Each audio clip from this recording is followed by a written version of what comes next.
पंतप्रधान नरेंद्र मोदींच्या सरकारने माननीय पंतप्रधान मोदींच्या मार्गदर्शनाखाली केंद्रीय मंत्री आदरणीय निर्मला सीतारामन यांनी काल महाराष्ट्राला देशाकरता महाराष्ट्राकरता ऐतिहासिक अर्थसंकल्प सादर केला। हा अर्थसंकल्प विकसित भारत 2047 विकसित महाराष्ट्र 2047 करता महत्वाचा आहे। खरं तर कालच्या अर्थसंकल्पातनं महाराष्ट्राला किमान जो केंद्रीय करवाटा आहे जवळपास 1 लाख कोटी रुपये मिळणार आहे। केंद्रातनं राज्याला 1 लाख कोटी रुपये पहिल्यांदा इतकं मोठं शेअर आहे तो मिळणार आहे। आणि यातनं मोठ्या प्रमाणावर महाराष्ट्रामध्ये नांदेडमध्ये मराठवाडा विदर्भ आणि एकूणच महाराष्ट्रामध्ये प्रचंड विकासाची कामे मार्गी लागणार आहेत। या ठिकाणी देशामध्ये यापूर्वीच्या कुठल्याही सरकारने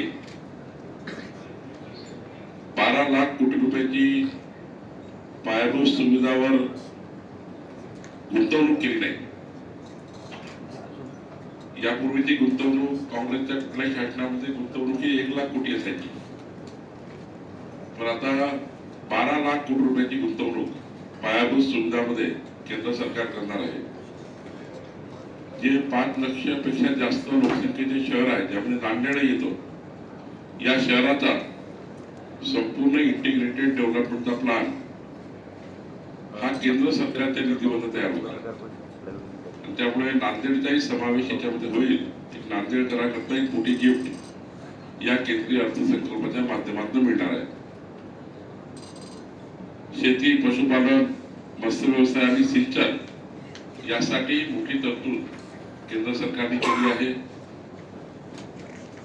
आपण वारंवार जनतेला प्रत्येक भाषणात आम्ही सांगतो की प्रधानमंत्री सूर्यघर योजना, आर्थिक दुर्बल व्यक्तींच्या घरावर सूर्यघर लावायचं, त्यातनं 15 वर्ष विजेचं बिल येणार नाही। 300 युनिट पर्यंत विजेचं बिल कमी होईल आर्थिक दुर्बल व्यक्तींचं। याकरता 1 कोटी घरांना यावर्षी सूर्यघर योजनेचा लाभ मिळणार आहे। या ठिकाणी आपण बघितलं असाल की काल हेल्थ मिशनकडे केंद्र सरकारने खूप लक्ष दिलं। त्यामध्ये बायोफार्मा मिशन आहे, यामध्ये औषधीच्या किमती नियंत्रित करण्याचं, मधुमेह, कॅन्सर एक मोठा निर्णय काल केंद्र सरकारने घेतला, ज्यामुळे सर्वसाधारण जे गरीब लोक आहेत त्यांना कॅन्सर आणि मधुमेह यातनं या ठिकाणी मोठा रिलीफ मिळणार आहे। या ठिकाणी शिक्षण क्षेत्रावरही केंद्र सरकारने फार लक्ष केंद्रित केलं आहे। 5 आयुर्वेदिक विद्यालय, 5 आयुर्वेदिक विद्यापीठ आणि 3 एम्स या ठिकाणी देशामध्ये स्थापन होणार आहे। आणि यामुळे आता भारतीय आरोग्य सेक्टरला आणि आयुर्वेदाला सुद्धा जागतिक मान्यता मिळणार आहे। आयुर्वेदाला प्रमोट करण्याकरता आयुर्वेद हा संपूर्ण जगभर आपल्या देशाचा आयुर्वेद हा क्रांती करू शकतो। आयुर्वेदाला प्रमोट करण्याचं कार्य या अर्थसंकल्पात झालं आहे। खरं तर शेतकऱ्याचं उत्पन्न दुप्पट व्हावं, तिप्पट व्हावं याकरता AI टेक्नॉलॉजी, आर्टिफिशियल इंटेलिजन्सची टेक्नॉलॉजी वापरण्याची एक मोठी क्रांती या बजेटमध्ये आहे। म्हणजे आपल्याला जगामध्ये जे जे नवीन तंत्रज्ञान आहे ते AI च्या माध्यमातून मिळणार। एकरी उत्पन्न दुप्पटीने कसं वाढवता येईल, कोणत्या पिकावर कोणतंही कीड केव्हा येणार आहे, AI तंत्रज्ञान ऍडव्हान्स आहे की कीड येण्यापूर्वी कीड रोखणे,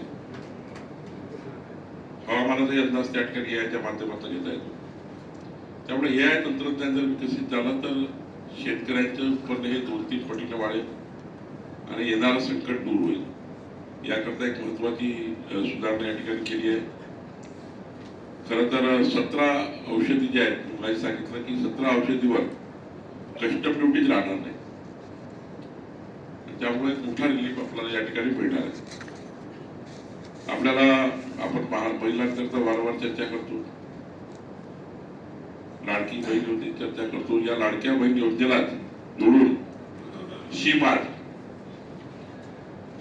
म्हणजे ही जी रिटेल योजना आहे, महिलांना, बचत गटांना रोजगार व्यवसाय मिळण्याकरता मोठे मॉल तयार करतात. जर नांदेडमध्ये एक मॉल जर महिलांचा करण्याचा विचार केला तर एक मोठा मॉल केंद्र सरकारच्या निधीतनं महिलांच्या जे काही उत्पादन आहे, जे काही महिला बचत गट त्या ठिकाणी निर्मिती करतील, त्यांना एक मोठा मॉल देण्याचा विचार केंद्र सरकारने यामध्ये केला आहे.